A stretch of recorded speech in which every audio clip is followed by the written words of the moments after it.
जय माता दी। माता रानी आप सभी भक्तजनों पर सदैव अपनी कृपा दृष्टि बनाए रखे।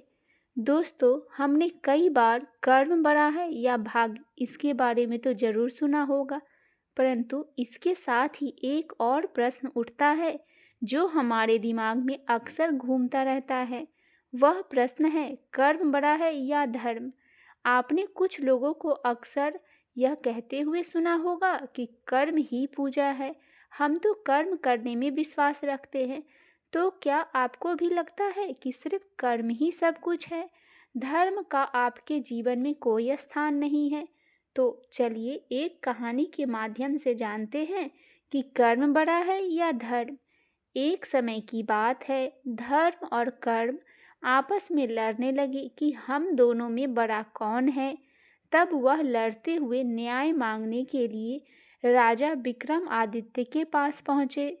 उस समय राजा विक्रमादित्य जैसे सही न्याय कोई और नहीं कर सकता था। उनके न्याय से प्रसिद्ध चारों तरफ फैली हुई थी।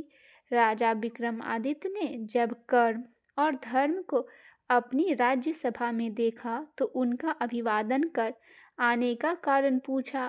तब कर्म और धर्म ने कहा, हम आपके राज दरबार में न्याय मांगने के लिए आए हैं।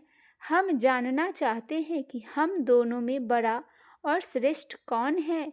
तब राजा विक्रमादित्य कर्म और धर्म को साथ लेकर एक स्थान पर, जहाँ पर कोई साधु तपस्या कर रहे थे, वहाँ पर पहुँचे। उन्हीं साधु का कोई शिष्य उनके पास दर्शन हेतु जा रहा था। जब विक्रमादित्य ने धर्म को अपने पास रोककर कर्म को अकेले उस शिष्य के पास जाने के लिए कहा, तब कर्म उस शिष्य के साथ चला गया और जब तक साधु के दर्शन हेतु उस स्थान पर पहुँचे तो उन्होंने देखा कि साधु तो तपस्या में लीन है। तब वह उस साधु को जगाने का प्रयास करने लगा।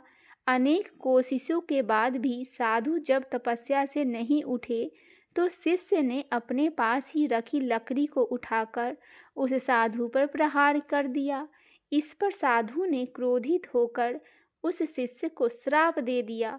कर्म ने सारा वृत्तांत आकर राजा विक्रमादित्य को सुनाया। तब राजा विक्रमादित्य ने धर्म को अकेले उस शिष्य के साथ जाने के लिए कहा। जब धर्म उस शिष्य को साथ गया तो शिष्य को अपनी गलती का एहसास हुआ और वह पुनः साधु से मिलने गया और साधु से माफ़ी मांगने लगा। तब साधु को भी शिष्य पर दया आ गई। तब उस साधु ने कहा कि मैं श्राप तो वापस नहीं ले सकता, किंतु इससे बाहर निकलने का मार्ग बता सकता हूँ। इस प्रकार उस साधु ने शिष्य को श्राप से बाहर निकालने का मार्ग बताकर उसका जीवन खुशियों से भर दिया।